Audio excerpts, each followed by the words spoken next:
Okay, so we're here with Dr. lkortbutler, assistant professor in the Department of Sociology here at UNL, to talk to us today about sort of the myths of crime in the United States. So welcome, Dr. Kortbutler. Thanks for joining us. Thank you.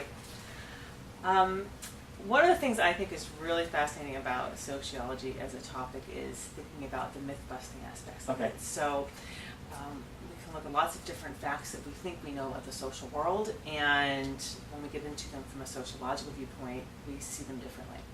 And one area where this really comes to the forefront for me in my own research is looking at crime. Okay. So, for example, in the past 20 years or so, we've seen this precipitous decline in crime. Especially if you look at the long view. If you look at the past few years, you see a little more steady movement, but for the most part, this big decline in crime.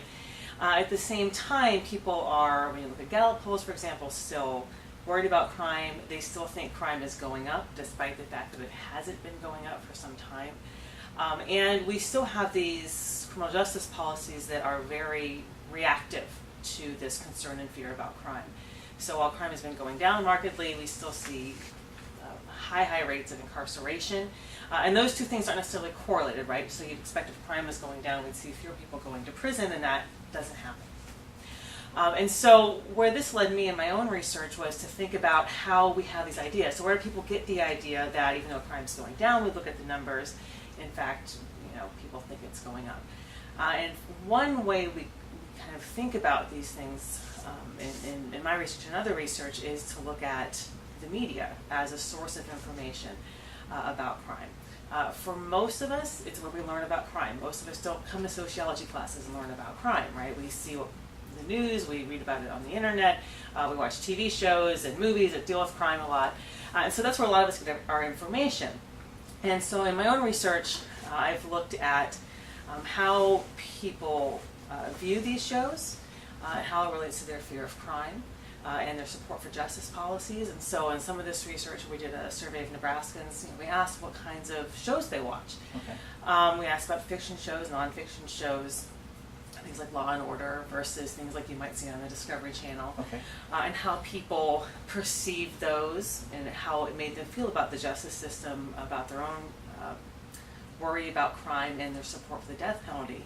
And what we found was that with certain kinds of shows, there's this relationship. So, for example, people who watched a lot of fictional crime drama were more supportive of the death penalty relative to other folks. And people who watched a lot of nonfiction crime documentary kinds of shows, like on the Discovery Channel, were less confident in the justice system. They were fearful.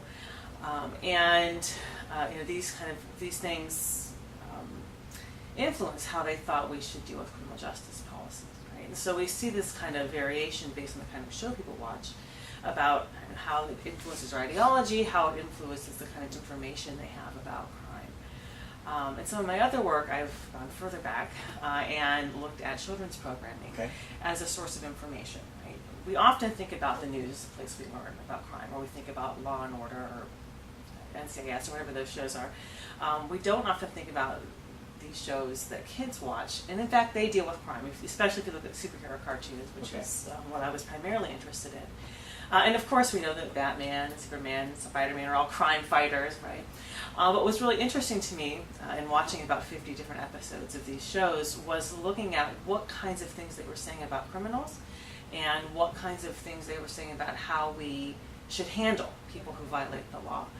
And not surprisingly, they paint these very stark pictures of criminals as people who may be completely irrational if you think about someone like the Joker, or kind of maniacal if you think of somebody like Lex Luthor, but at the same time they're portrayed as completely culpable for their actions and have this kind of evil other way of viewing them. And our response to that through the superheroes, right, is to not rehabilitate them, right? Not to even directly punish them, but just to incapacitate them. And this really falls in line with how we as a society tend to see criminals, right? We tend to see criminals as these evil, bad people who are nothing like us.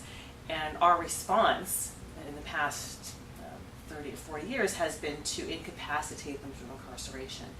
And so what this research on children's programming indicates to us, right, is that those messages about crime and justice that we all take for granted start at a very early age, and the things that we see in children's programming are similar to the kinds of things that we see in adult programming. So we get this kind of informational flow about crime and justice, which seems to, at least from my research and other people's research, color how we approach justice and the kinds of information that we might ask for of our policymakers. Okay. Is that good? Yeah, great. All That right. makes lots. Well, just one follow-up question. At the Sure. very beginning, you mentioned one of the myths that a lot of Americans Yes. have in terms of thinking that crime has gone up, when in fact crime has gone down. Right. Yet our incarceration rates are going up. Yes. So what kind of explains that sort of situation? The biggest thing that explains that is the war on drugs.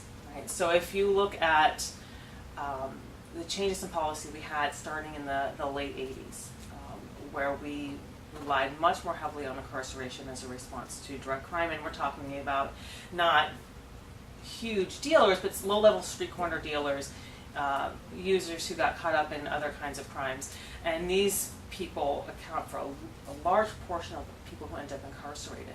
And so we have this kind of shift in policy when it comes to drug crime. We had to shift right around the same time when crime was at a very high rate in the early 90s.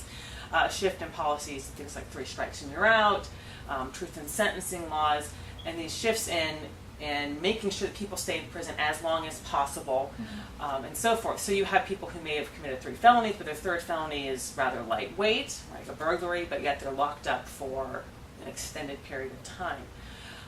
And so these changes in this kind of neoconservative hardline policies, which people were clamoring for, so it's not like politicians did this on their own. This was a public idea about how to handle crime. Put those laws on the book, and it's hard for politicians to take a step back from that. It's hard for them to say, we need to lock fewer people up. We need to let people out of prison to clear up some space because we're overcrowded and we're overburdened financially.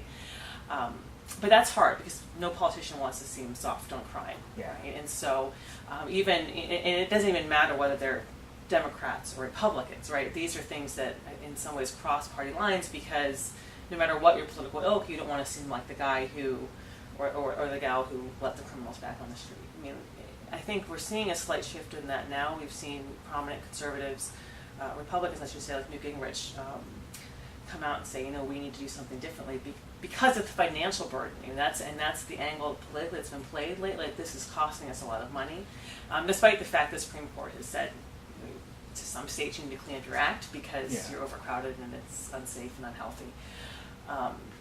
It's the financial angle that's become really interesting because states spend so much on incarceration, and so we may see some shifts in policies to help alleviate those burdens. Okay. Well, great. Well, thank you so much for joining Sure. us today. Thank you.